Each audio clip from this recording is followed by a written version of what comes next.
Okay, now I hope everyone can see the slide I prepared. Very quick introduction. So yes, my name is Hanna Seydel. Now you can also see it written down, and I'm from TU Dortmund University. And sorry, Hanna, we can't yet see your slides. Oh. Some of us can, I think.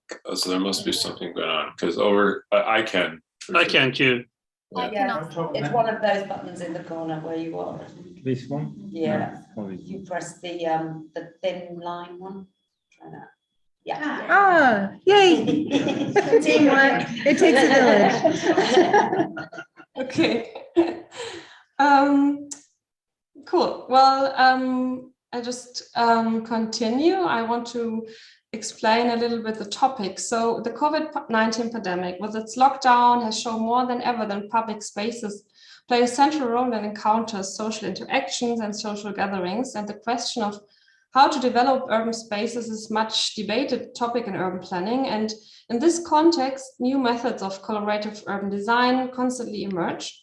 Digital storytelling is one of them, and the use of stories as a means of planning, communication, and citizen engagement is a growing interest in spatial urban planning. And digital storytelling can help planners to address and communicate complex spatial development concepts. It also helps citizens articulate their relationship with the urban environment and their visions for a just future.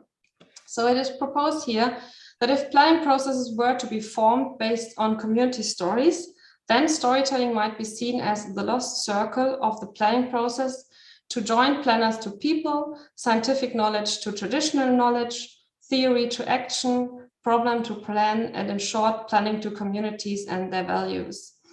However, this requires a supportive and trusting environment. Unfortunately, contemporary urban planning is often perceived with a lack of trust due to complex decision-making processes that sometimes appear vague. Trust building needs time, and planning processes are often criticized for being too slow. And with this in mind, I invited several speakers with experience from fields of digital storytelling and urban planning to discuss the role and value of individual and collective stories at the local level for urban planning. And to have a quick overview and a short introduction to the people who are invited as speakers. Well, during the last 3 years, I worked together with several colleagues from the field of spatial urban planning at TU Dortmund University in Dortmund. And today I invited Katrin Gliman and Christian Lamke. Christian Lamke is now an assistant professor in the Netherlands. And I also work with the design research from University of the Arts in Berlin. And today, Bianca Herlo and Sandra Stark are joining us. And the last year, I had the great opportunity to go to Berkeley and learn more about storytelling itself, but also its connections to local projects in the Bay Area. And I worked with Joe Lambert and Brooke Hassler from the Story Center, and I think it's amazing that Brooke is our chair today. And through Brooke, I got to know Siobhan and Jode, who are both working with different digital storytelling projects. And during my time in Berkeley, I got in contact with more great people working on similar questions like John Camp and James Rojas. And I also got in contact with the founder, David Peters, and his team from the Black Liberation Walking Tour in West Oakland. And today is the Juneteenth celebration, a federal holiday in the US that honors the emancipation of enslaved people in the United States. And this has a rich history in the East Bay, and Oakland has several events taking place today. So I think it's pretty amazing that David Peters took the time to be here for a moment in this busy day. And now I want to briefly present you two projects that we focus on and that we can focus our discussion on or base the discussion on. One is the Black Liberation Walking Tour in West Oakland, the yellow dot in the big map of the United States here. And the other one is a research project in Germany in 2 different cities, in Berlin and in Wiesbaden. And a little bit more background about the research project. It's called Interpart. It was an urban living lab. And it was a 3-year research project aiming to develop participation in urban development from an intercultural perspective. in order to reflect urban diversity.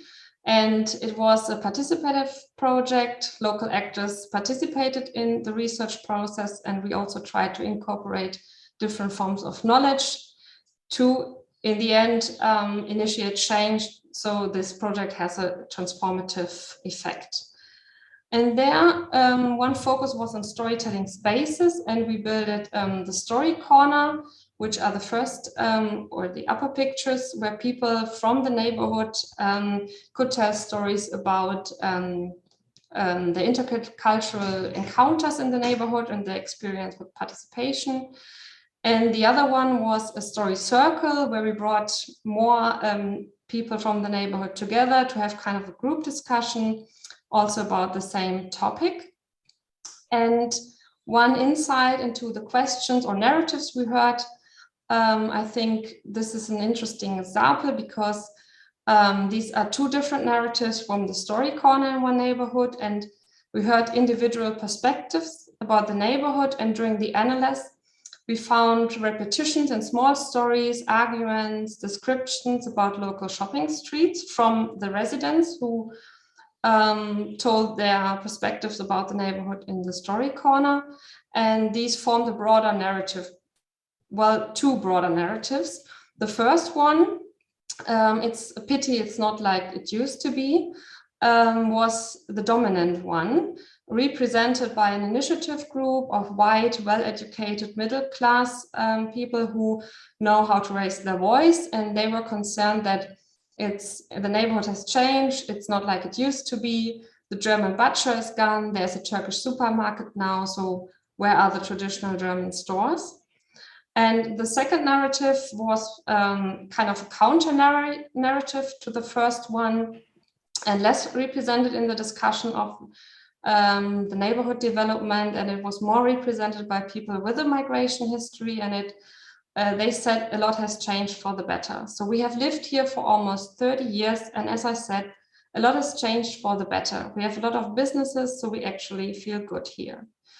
I wanted to present this example because during the research project, it showed us that it was very valuable to use storytelling spaces to get to know a broader view about the neighborhood and not just listen to this dominant narrative, but also to find other narratives about the neighborhood and also get it back about this with the residents, but also with the local planners. The other project is the Black Liberation Walking Tour in West Oakland. This is a community-led cultural asset map celebrating Hoover Foster's multi-generational Black history and culture. Hoover Foster is one of the neighborhoods in West Oakland, and it asserts residents' voices and document sites of cultural and historical significance in the neighborhood.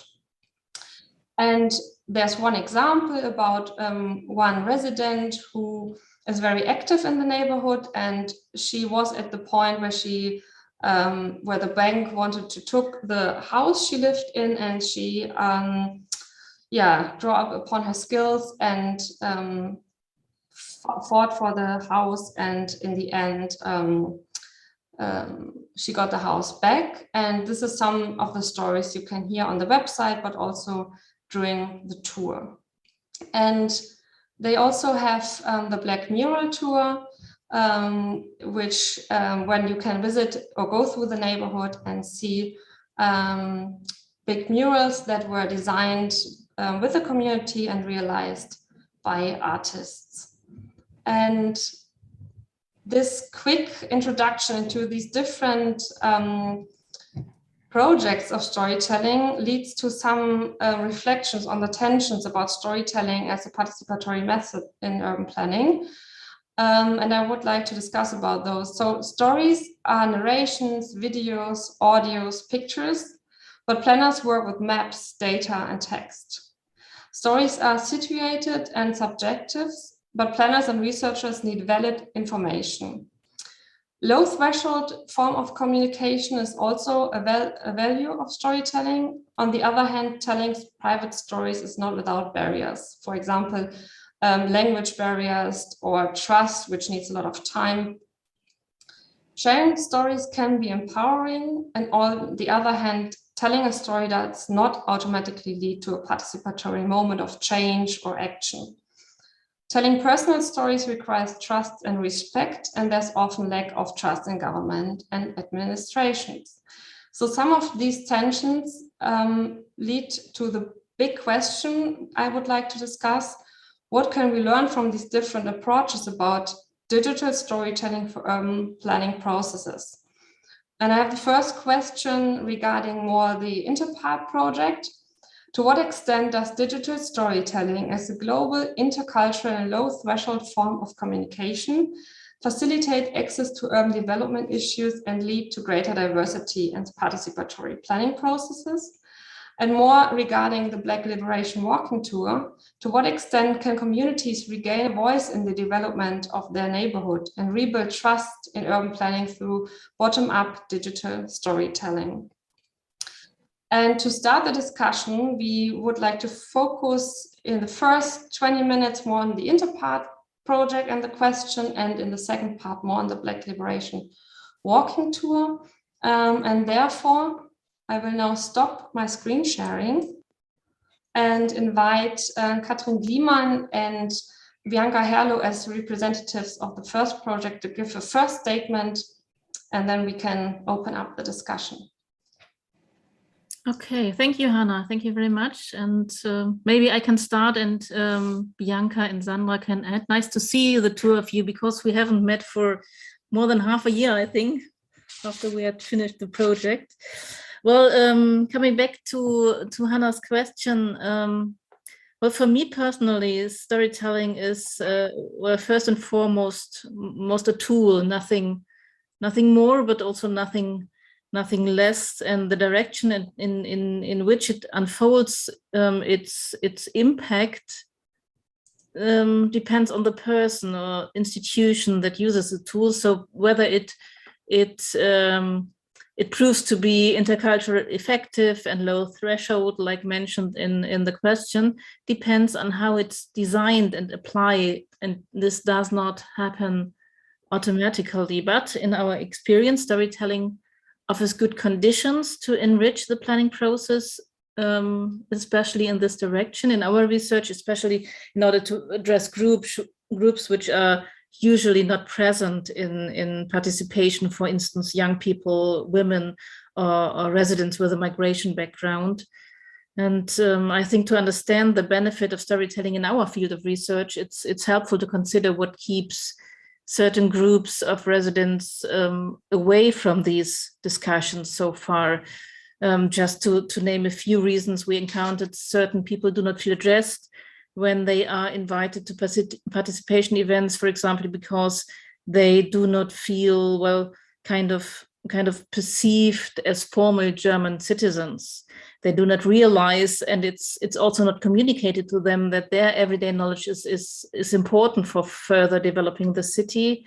And they often find the topics too complicated and also, well, rather technically formulated. And actually, storytelling can help to fill these gaps because, for instance, it can create entry points for people who would not speak up in traditional participation events. And telling stories is also a widespread skill and provides planning with insights into the realities of the lives of the residents, because everyday narratives can bring to light what people in the neighborhood are concerned about and what needs and interests they have. And in a way, it forces planners to adapt their topics and questions to the people and not the other way around. And as a result, and well, under certain conditions, it can thus give a voice to people whose needs often don't find their way into planning participation so far. So maybe it's already a connection to your overall question, Hanna. Well, and which is important to add, in the context of Interpart, we have also learned, and especially I have also learned, how important it is to design storytelling situations, including storytelling spaces. But I think Bianca and Sandra can tell you much more about this than I can. So maybe you would like to add a few sentences and insights into this aspect of our research. Yeah. Hello, everybody. I'm so glad to be here in this very, very interesting round. Thanks, Hanna, for the invitation. And I am really happy about what you presented, because I have a not a easy relation to storytelling as a method and as a notion. So me coming from design and design research, of course, storytelling is kind of a huge part of strategic communication, of marketing and advertising, which we are not talking about here, but still maybe it has to be mentioned that how you frame, or how we frame this notion is pretty important.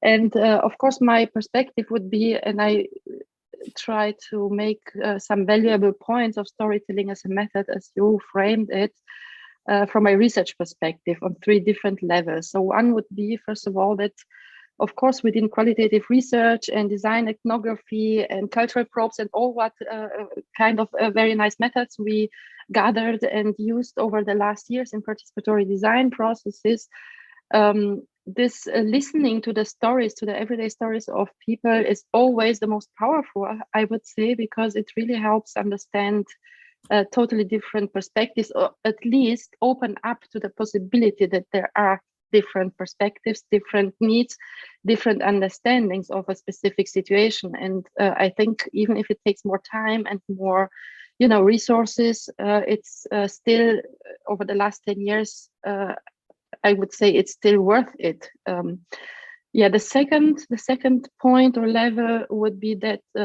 again, from a research perspective, I think it helps us very much reframe the notion of expertise, which is a huge topic in our research now, especially when we are talking about transformative research, or research that is addressing very current issues that are facing us, like challenges, and there I think we totally have to really think about what we call expertise, and why don't we accept like every experiential knowledge as an expertise, right? So this would be my second point. And related to that is also new understandings of research and how we do research, especially in when working with non-academic partners. And this is also, again, that I learned from our joint experience over the 3 years, that the very disciplinary understandings of academic research have to open up. So we are talking a lot of, about interdisciplinarity, transdisciplinarity, working with practitioners. And I of course have a German perspective, as I did research in Germany over the last years. And I would say in the US it's already not that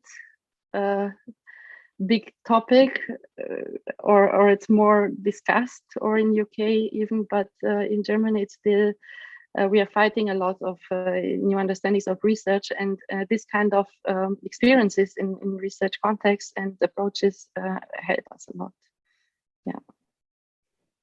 And of course, designing what you said, Katrin, designing situation is that was the most maybe also interesting for us, coming from design research for Sandra and me, that it's not enough to want to listen to people, but you have to have the knowledge how to design those spaces for dialogue, so that trust can be built up, or at least tried to be built. And situations where also in an embodied knowledge, the at eye level conversation is possible, right? So I know, Sandra, if you want to add to that. Maybe just very quickly, when I listened to you and Katrin and Hanna, I was reminded that when Hanna described these tensions that come from trust, for example, or issues of trust between communities and authorities, we really try to consider even the seating position of the person, in that case it was Hanna, listening to people, to be on eye level and to be casual. So it was really creating an environment that was accessible and created trust. And it didn't mean that we created trust for others. From reflecting with Hanna later, it was also for her as a researcher, being in that kind of body position or in that kind of situation that was quite intimate in one of the formats.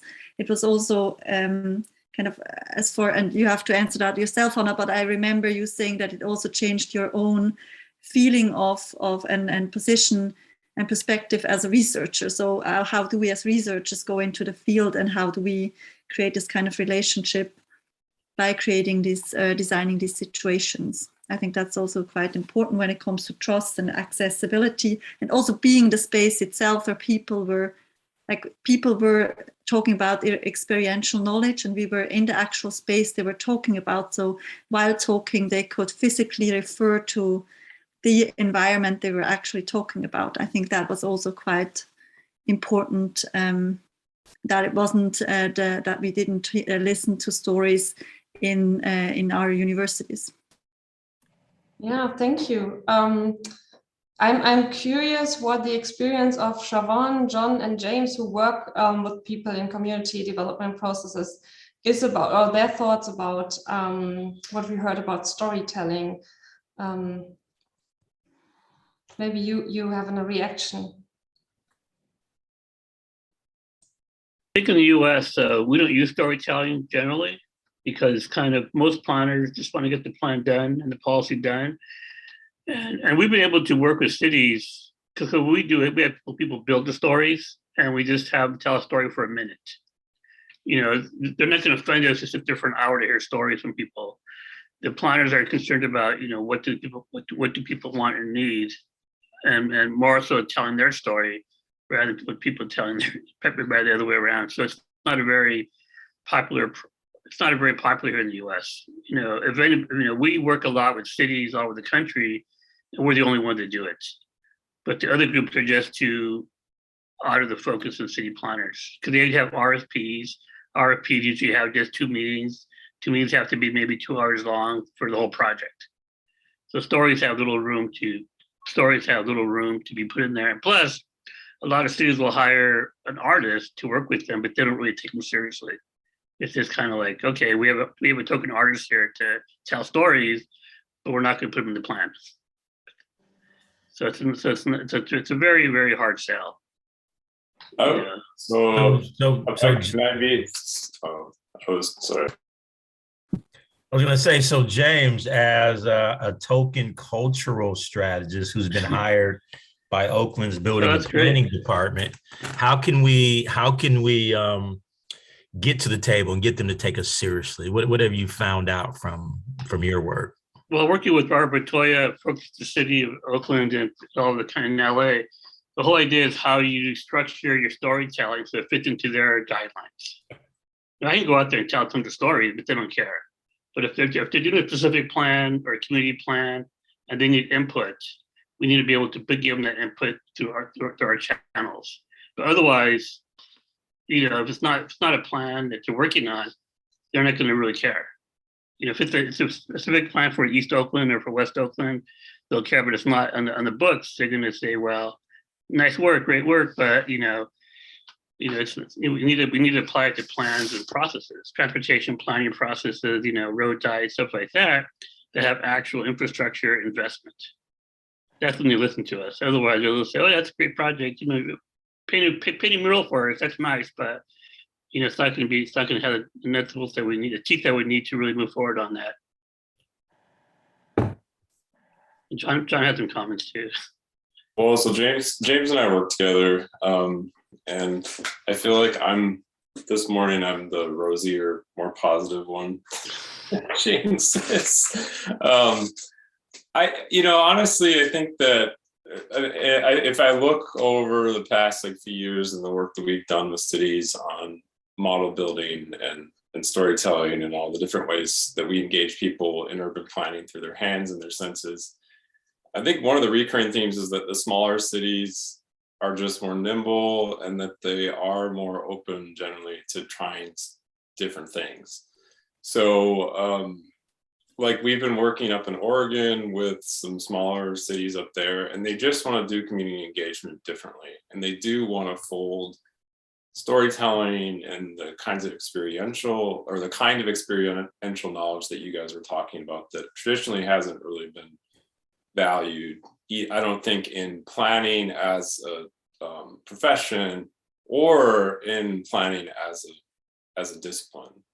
And that's something that I ran into when I was a grad student. It was just so quantitative data focus, and the experience of people was just not like valued as something that you could provide as evidence for something.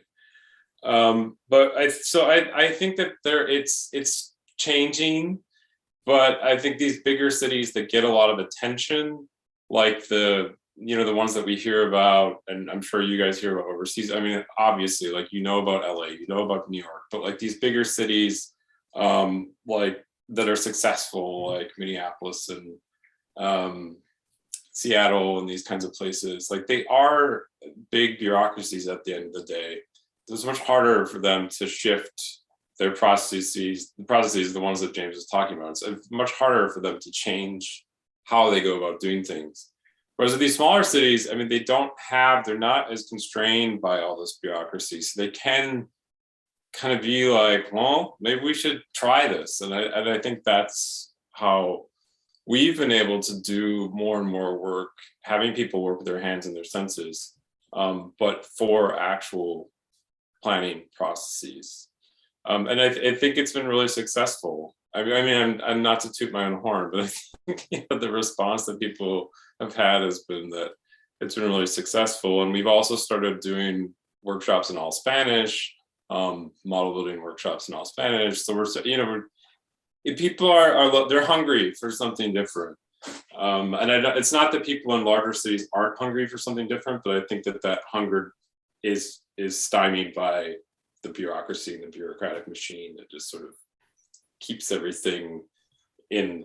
It's almost as if those bureaucracies exist just to keep themselves going, right? So anyways, I'll stop. Yeah, so I think when people build a story with objects, we could give the planners data now. Okay, because the planners don't care what people said, they care what they built. So then now you have data from the story. So I think that's what separates our work from just storytelling. If we just have storytelling and talking, what's the tangible evidence? When people tell a story, when they build their ideal community with objects and tell a story about it, now we have data we give the planner. Okay, this community, they all wanted trees on their street because as children, they climbed trees. They told a story about climbing trees as children. Now they want cities, now they want your tree, now they want the street to have trees in it because that story tell the story about the city that links it to the present.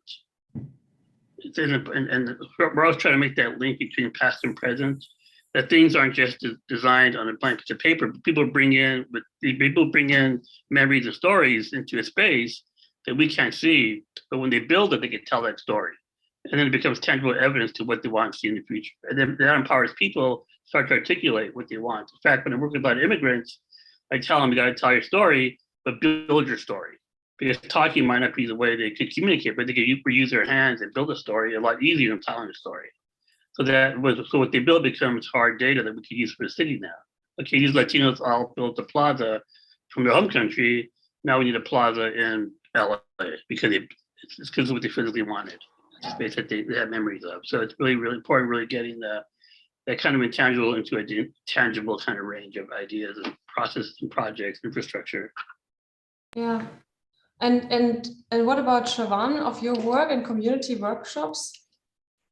Yeah, I agree that as urban planners, we're often trying to validate these soft planning processes of storytelling and these technical processes. And I think in our positionality as process facilitators, we can try to convene these top-down, bottom-up approaches in not just designing spaces to invite people to that table, but meeting people where they're at. And I think, people already have their voice and inherently powerful in moving forward ideas in their own environment. And how can we support that in lending our technical skill sets? And I think particularly murals are an incredibly transformative practice in helping to elevate that more accessible form of storytelling, because people can participate despite language barriers, cultural barriers, and share this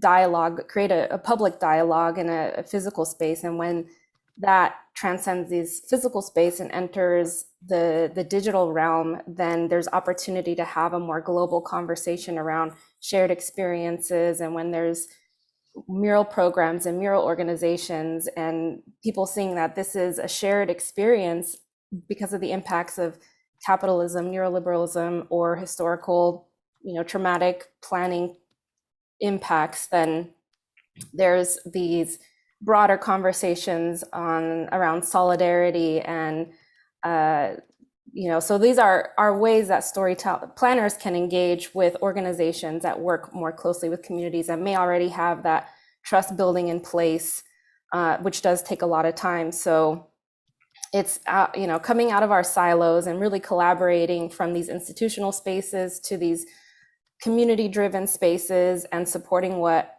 I think we don't give communities enough credit in knowing their own solutions, and like Bianca was saying, that experiential knowledge is testimony and should be valid data. We're often grappling with these hierarchical knowledges and how one might be more value than the other. So I think we have a very important role to try to convene and facilitate those processes to, center on community voices and see how these conversations are happening globally. Yeah, thank you. Christian has also made a comment, but now I would like to change the perspective a little bit, maybe to David Peters, to talk about his experience as a bottom-up community-led organization who tries to use stories to develop or influence the development of the neighborhood. And maybe afterwards Julia can show us around a little bit. Excellent. Thanks, Hannah. I appreciate the opportunity to be here and for the support for the work that we've been doing. I'm a third generation West Oakland resident, and I live next door to the house I was born in. My family's been here for like 70 years. And so, I have a lot of pride and passion for this neighborhood, and have watched many changes, over the course of my lifetime, being both while I was living here and while I was living away. And it is from, more than anything else, I think it's a sense of, in the face of rapidly declining Black population in this neighborhood, a sense of, we were here and we continue to be here was my motivating force. One of the main motivating forces behind developing this tour. I really think of this tour as a means to an end. And so while it is an opportunity to both, educate folks who are newer to the neighborhood, who have been here a long time, to reflect the contributions of folks that have been here previously, as well as introduce it to people who are not from the neighborhood and share that knowledge. I'm reminded of a quote from Walter Hood that goes something like, "Placemaking is colonizing. If you look hard enough, you'll find that something always happened in a place." And it was that sense of, there are untold stories here in the midst of what some folks see as trash and poverty and gentrification and displacement. That's just surface level current kind of issues. The idea was to bring people together and reveal and reflect back to both the current, the long-term neighbors and the newer neighbors, some of the history of this neighborhood as a means for bringing people together. I think people have a great curiosity about the places where they live, no matter how long, that they've lived there. And it was an opportunity to educate, inform some of our newer residents, strictly with a foundational idea to bring people together and build community and be able to identify people who are interested and passionate about this neighborhood and who believe that, the folks who lived here had a rightful and just place in helping to design and define, what the future of this neighborhood would look like. As a child of the early 70s and late 60s, Black Panther Party's ideas of community control were pivotal and foundational to my current worldview. And it's a worldview that I think is righteous and just, and that communities, have some influence and impact in defining what their future public spaces would look like. So the longer term, goal of the West Oakland Cultural Action Network, the producer of the Black Liberation Walking Tour, is to control commercial space in the neighborhood. It's to define and is to obtain at least a commercial block for to be defined neighborhood purposes. And so I've got my idea about what that would look like. But the trick is to build build community and define, what this future could look like, and so that is really the tour is both an end in itself, but also a means to a larger way to bring people together with the idea of finding folk who want to co-create and co-vision potentially what some future spaces could look like in this part of West Oakland. Further to that, and then kind of jump off what was some of the things that were said earlier. So we've got multiple sort of planning processes that are about to kick off. Oakland's doing a general plan update, and we'll have some engagement out there at the Juneteenth today from folks at the city. They've convened a separate equity working group to help inform the broader general plan update. And then they have kicked off a program where the building and planning department has said, we don't know about the neighborhoods in which we're processing and creating these plans. We want to get to know those neighborhoods better. We like your story in the Black Liberation Walking Tour. Can you help us do that for some other neighborhoods? Maybe. And so this idea of storytelling and informing urban planning, I think, and excuse my dogs here, is something that we're trying to co-create here in Oakland. And so I'm very excited to be able to plug into some folks who've been doing this work so that we're not completely starting from ground zero. Very exciting. Yeah, thank you. I think I remember the dog, actually. And now we can see here one moving picture. This is Julia, and she's at the Juneteenth celebration preparation. I think it's still in the morning. Julia, you're muted. If you want to say something, yes. I just wanted maybe to illustrate what David was saying, to illustrate with some images of like on the ground. So it's a plan update booth that David was mentioning, and this place is called Marketplace, and it was for community events that are bringing community together and empowering members to be to actively organize and to amplify their stories. This is the booth of Black Liberation Walking Tour. So we are basically it's a setup moment when booths are coming in, and I'm representing an educational institution which is California College of the Arts that are partnering with West Oakland Cultural Action Network, and here I will be facilitating a game, a storytelling game that's a plan of the neighborhood. I don't know if you can see it, and an emotional dice with emotions that we are asking people to roll the dice and then to answer a question according to their emotions. We are still developing, as David was saying, that it's a model for Foster, but if other neighborhoods will be interested, maybe this kind of participatory and storytelling tools can be incorporated in other neighborhoods to collect other types of stories. So just wanted to give you guys a peek to like something going on in action. Thank you so much. The connection was okay. I think we got an impression. That's amazing. And yeah, I mean, we promised to make a pause at 50 minutes or in 1 minute, but maybe quickly before, I would love to ask Joe the question about, maybe you can briefly explain what you think are the benefits and the difference between analog storytelling and digital storytelling. So what role does the body play, and is it the same if you see a digital story or hear a digital story in comparison to if someone is telling you the story? What is your experience about this?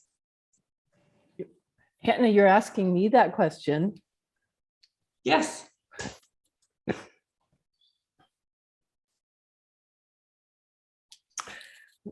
Well, all I know is that I just screened a set of stories from Tajik women at a conference in Tashkent this past week.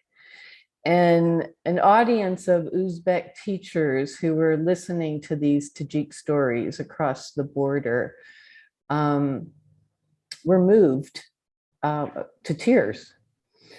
So I watched people in the audience wipe away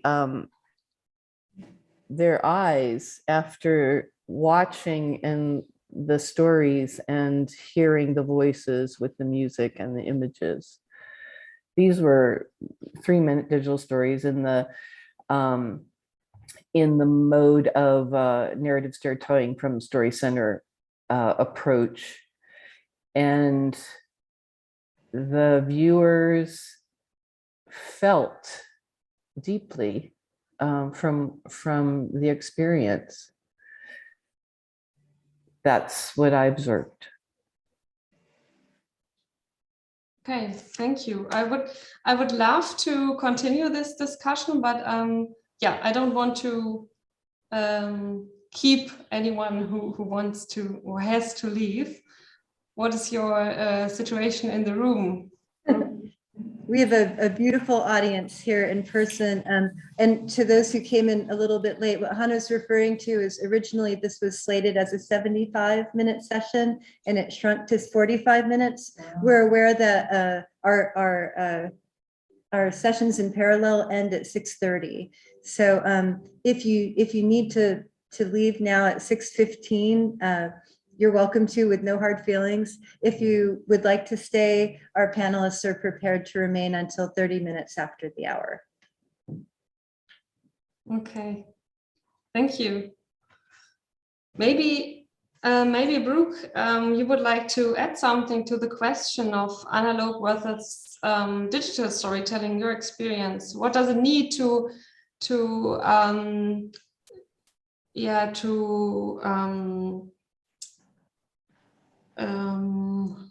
how can I say, to make people feel the story, to have this effect if you see a digital story? If, for example, storytelling in a planning process, and you need a trusted space and people don't want planners, for example, to be there, how is it possible to have the same effect and the same learning process for the planners if they're not in person with the people who tell the story, for example? I think I'll try a very short answer, but I really want to give time for our audience to ask questions.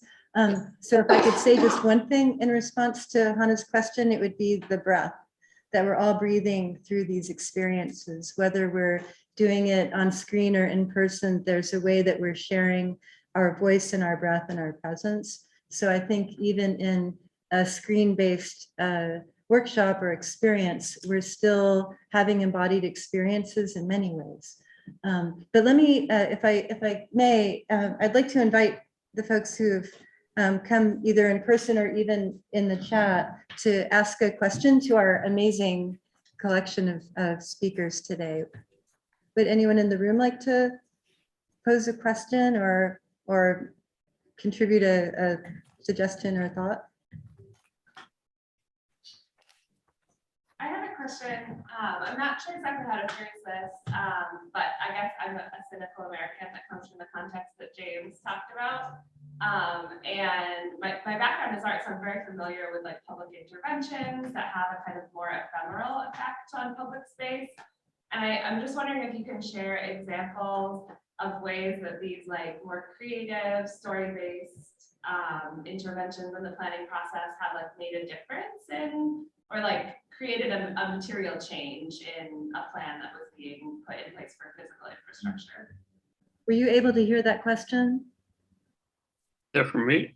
Yeah, I heard it. Yeah. Yeah, I think it makes a big difference. I think the work we do is really letting the body talk and not the mind. Because when your body talks, it wants different things out of the built environment.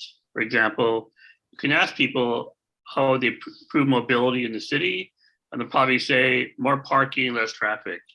When you have them build it with objects and touch it, they'll start talking about trees, shade, noise, sound, water, all these rich physical experiences. So for us, it's really important to have these tactile tools to really capture a different language that your body wants, that your body can relate to rather than your mind. So it's really important to have this kind of, we do a lot of interactive models that way to get the kind of sensory-based experiences that people want to see in the city, not just their brain talking.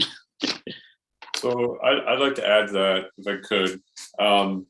So we get this question all the time. You know, how does the hands-on and sensory-based engagement that you guys do lead to results and physical, tangible changes in the environment? And the answer is that it does all the time. To give you an example, we did a project in Phoenix where there's a center for folks with disabilities in the Phoenix region. There was a light rail line across the street, but there was no station. And so James did a workshop there where you had people build models of their ideal transit station. And what happened was all these like some of the things that James was talking about, all these sensory-based details came out of that exercise, and people were able to infuse their own personal experiences into these models. And that also simultaneously galvanized people to rally around campaigning for a new station. And eventually that happened. And so now there is actually a transit station, a train station across the street from the center. And it incorporates all of these different creative ideas, but also very like practical nuts and bolts ideas that came out of this process. So considerations for people's thighs, for example. So when you're in a wheelchair and you're in a really hot environment like Phoenix, you have the sun, it hits your legs in a very different way than it does if you're standing up. So there are elements of the design that accommodate for that and account for that, those kinds of things. But I bring this example up, and there are many more that we could talk about, but I bring this example up because there are the tangible changes that result from this kind of process, and the tangible changes are much richer because they embody the lived knowledge, the creative ideas, the sensory experiences of the participants. But there's also this other set of intangible elements that come out of this, one of which, and we've talked about this quite a bit throughout this conversation, is trust. You can help start to develop a level of trust between a community and government by way of a process that people find meaning in and that they think is meaningful and makes them feel like they've been heard. And so there's a year-long project we did, which we talk about in the book that just came out that we wrote.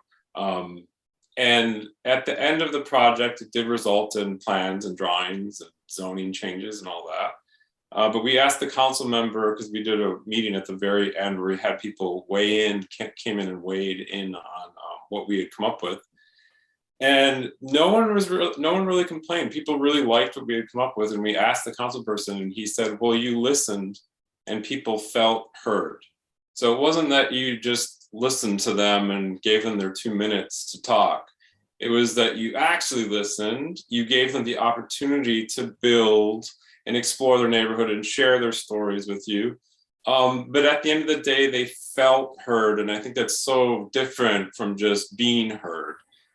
It's that there's this kind of overall sense that, yes, like our ideas have validity, they're valid, and we see them reflected in what you guys have come up with. So, anyway. Do we have a point I think that Christian wanted to make as well? Christian, did you have a point that you'd like to contribute?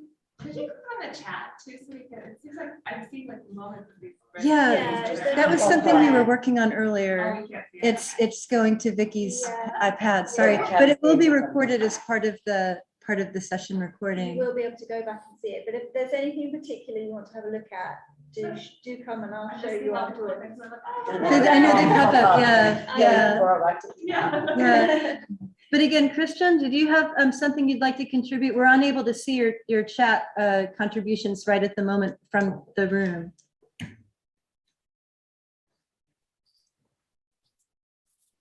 No sound. Sound is on? Yes. Okay, sorry.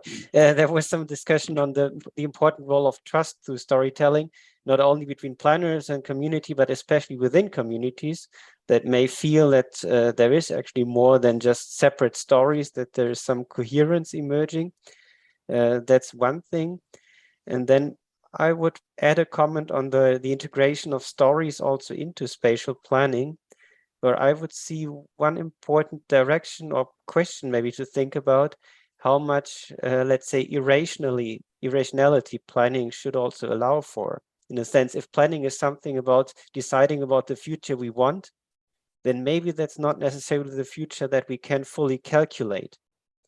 And then that's where stories really come in and provide potential to think further than what we can actually calculate. And then maybe develop the full potential that planning actually should do, not to do what's already happening and just calculate, but to provide something imaginative, something that's really future oriented. I think we have time. That's a good point. Because I think planners are very much about transactions, highest and best use. But as human beings, we're about attachments and emotions. So these two worlds collide in planning. You have the rational planner saying highest and best use, then the community says that vacant lot is important to us, and we have value. We have value in that lot. We have relationship with that lot, but the planner has no value. So it's these two worlds meet in this planning discipline. You know, how do we make planning more relational and less transactional to give people a voice and understanding places that matter? And it's always intangible that people bring into a space that we can't see in brick and mortar, but they're just as important to people in their mind than they are in the brick and mortar. So it's a very it gets really complicated that way.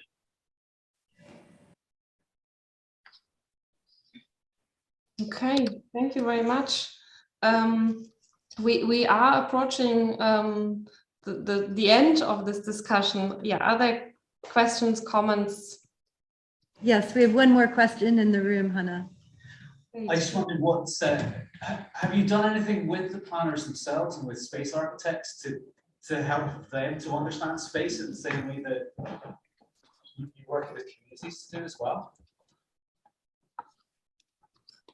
Well, you know, one of the things that is going to happen today at our Juneteenth, Julia Grinkrug and the game that her and some students developed is going to be put into practice. So while we have not defined how the information that's gained from that community participatory process can be used back in planning processes, we're out here, you know, real life experimenting with this. My first interaction with that game, I was very excited. You know, it was a way to emotionally connect with memory and space and be able to document that in a way that made me feel validated, you know, heard, so to speak. And so looking forward to observing how people interact with that, you know, what their emotions are, and then to see, you know, what ends up coming out of that. For those who haven't seen that, it's a board with basically a design schematic of the neighborhood spaces. And you roll a die that has an emotion on it, happy, sad, I think there's some others. And then you connect that with a place on the map, and then you write, that place and why that connection. So really a way to bring together and inform spaces with the emotions of some folks that folks have attached to it. So still thinking about, how do we then translate that into something usable for in city processes or in community driven processes, but we're out here working on it.